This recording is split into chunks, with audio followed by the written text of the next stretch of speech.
नमस्कार, मैं राजीव रंजन सिंह हूँ। पेशे से संपूर्णानंद संस्कृत विश्वविद्यालय में संस्कृत विद्या विभाग का पूर्व अध्यक्ष और प्रोफेसर। इस श्री सदन परिवार जो पिछले 13 पीढ़ियों से यहाँ बसा हुआ है, मुग़ल दरबार से यहाँ प्राप्त ज़मीन पर आया और पिछले 13 पीढ़ियों से यहाँ बसा हुआ है।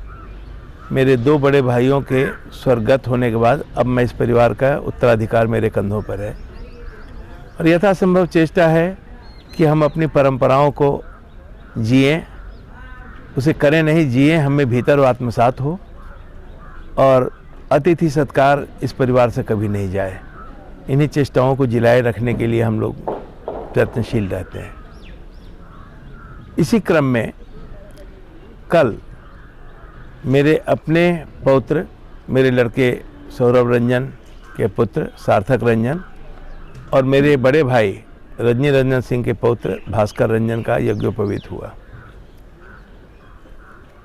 यज्ञोपवीत का मिथिला में, खास करके इस परिवार में, जीवन का सबसे बड़ा उत्सव है, सबसे बड़ा एक व्रत है। उत्सव नहीं कहूँगा, व्रत कहूँगा। वस्तुतः जीवन संसार में 2 तरह का होता है। एक जो प्रकृति के बनाए नियमों के अधीन हम जीते हैं, कहीं कोई परिवर्तन नहीं होता। हम अपने को सस्टेन करने के लिए, अपने को बचाए रखने के लिए हम कुछ प्राकृतिक नियमों के अधीन चलते हैं और उसमें हमारी जितनी भी क्रियाएं हैं उनके मूल में केवल हम क्या चाहते हैं हम होता है। पशु ऐसा जीवन जीते हैं और सच कहूँ तो संस्कृत शास्त्रों के अनुसार देवता और कीट योनि सब दोनों वैसे ही हैं। केवल अपने भोग भोगते हैं, वो कुछ कर सकते नहीं। केवल और केवल मनुष्य है जिसमें एक क्षमता है कि वह विवेक से अपने नियम खुद गढ़े, आगे बढ़े या नीचे जाए। यह जो यज्ञोपवीत संस्कार है यह उसी की आधारशिला है, क्योंकि हम जन्म से हम पशुवत ही होते हैं। पशु बराबर 4 पैर का हो आवश्यक नहीं है, 2 पैर में भी अगर हम केवल अपनी इच्छाओं से ड्राइव्ड होते हैं, हमें अपना विवेक नहीं है, हम क्यों जीते हैं हमें पता ही नहीं है, बस जिए जा रहे हैं, तो हम पशु हैं। उस पशु से बाहर निकलने के लिए 3 स्तर होता है। पहले तो हम अपने पर कुछ आत्मानुशासन डालें, सेल्फ इम्पोज डिसिप्लिन, सम डूज सम डोंट्स। करते करते वो हमें रच बस जाता है और रच बस जाने के बाद हमारे भीतर कितनी व्यापकता आती है कि यह शरीर से बाहर हम संपूर्ण विश्व को अपने में और अपने को संपूर्ण विश्व में पाते हैं। यह यज्ञोपवीत संस्कार उसी की आधारशिला है। इसीलिए हम वटु को पहले देवताओं को और शुभ कार्यों को, सात्विक भावों को अर्पित करते हैं और उसके जीवन में कुछ अनुशासन लागू होता है, यह करो या न करो। उसको करते करते करते शुरू में तो करना है, लेकिन बाद में करना होने में बदल जाता है। डूइंगनेस चेंजेज इनटू इजनेस। उससे भी जब आगे बढ़ता है तो उसमें एक भक्ति शब्द आती है।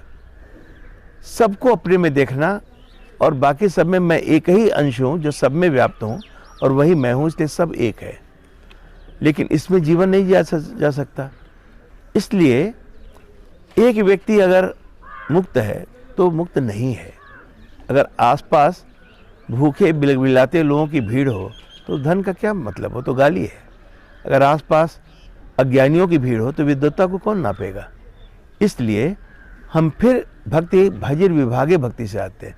फिर हम वापस लौटते हैं संसार में अच्छे शिक्षक के रूप में, अच्छे नेता के रूप में, अच्छे उपदेशक के रूप में, ताकि हम सबको रास्ता दिखला सकें। और इस तीनों कृत्यों की आधारशिला यज्ञोपवीत है। पहला सेल्फ इम्पोज डिसिप्लिन, फिर करते करते अपने को और व्यापक बनाना, और व्यापक बनाना, और व्यापक बनाना, और अंत में जो एक वैश्विक चेतना में जीते हुए संसार में जीतना। हम चाहे एक क्षण भी बिना कर्म के रह नहीं सकते। कर्म होगा ही होगा। अगर कर्म है तो उसका फल भी होगा ही होगा, और फल है तो बाइंडिंग भी होगा ही होगा। चाहे अच्छे कर्म करें या बुरे कर्म करें, फल अच्छा हो या बुरा हो, लेकिन वो बंधन है। चेन चाहे लोहे की हो चाहे सोने की हो, है तो बंधन। उस बंधन से मुक्ति पाने के लिए मुक्ति का एक ही उपाय है। कर्म को हम रोक नहीं सकते, फल को रोक नहीं सकते, लेकिन हम अपने को बौद्धिक और आत्मिक स्तर पर उस जगह ले जाएं जहाँ सब कुछ होता रहे और हमारे लिए तटस्थ रूप में जीवन उसी तरह हो जैसे हम कोई नाटक देख रहे हो। हम कार्य करने को बाध्य हैं, बिना उसके हम रह नहीं सकते। लेकिन जैसे एक अभिनेता कार्य करता है, उसके जिम्मे में कुछ काम सौंपा, उसको पूरी ईमानदारी से करता है, लेकिन वह नहीं होता है। बराबर एक उसमें आत्मचेतना रहती है कि यह कर रहा हूँ, लेकिन मैं उसमें जीते हुए भी मैं वो नहीं हूँ। इस सब की शुरुआत के लिए जो हम लोगों का परम पवित्र संस्कार है, वो यज्ञोपवीत संस्कार, जिसको हम लोगों ने कल से शुरू किया। हम आप सबसे हाथ जोड़कर करबद्ध निवेदन करते हैं कि अपनी परंपराओं की रक्षा करें, क्योंकि एक लाइन है, धर्मो रक्षति रक्षिता। हम धर्म की इसलिए रक्षा करें क्योंकि वह मेरी रक्षा करे। धर्म चंदन लगाना, घंटी बजाना नहीं है।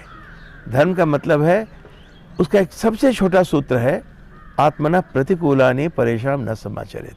हमको जो बुरा लग रहा हो दूसरे के प्रति व्यवहार नहीं करें। और यह जो शारीरिक, आत्मिक और बौद्धिक अनुशासन का पर्व है, उसमें जिए। क्योंकि अगर आपकी परंपराएं सुदृढ़ हैं तो आप किन्हीं भी कठिनाइयों में हो, वो आपको बचा लेगी, गिरने नहीं देगी। और परंपराएं अगर समाप्त हो गई तो आपकी पहचान समाप्त हो गई, कटी पतंग की तरह। आप कहाँ जाएंगे, कहाँ गिरेंगे, भगवान मालिक। इसलिए पूर्ण चेतना में, पूर्ण सूझबूझ के साथ जिए, इसके लिए धर्म करें। और धर्म की सबसे छोटी परिभाषा है ज्ञानपूर्वक का प्रयोग। समझ बूझ के साथ अपने उत्थान के लिए जो कुछ करते हैं वो धर्म है।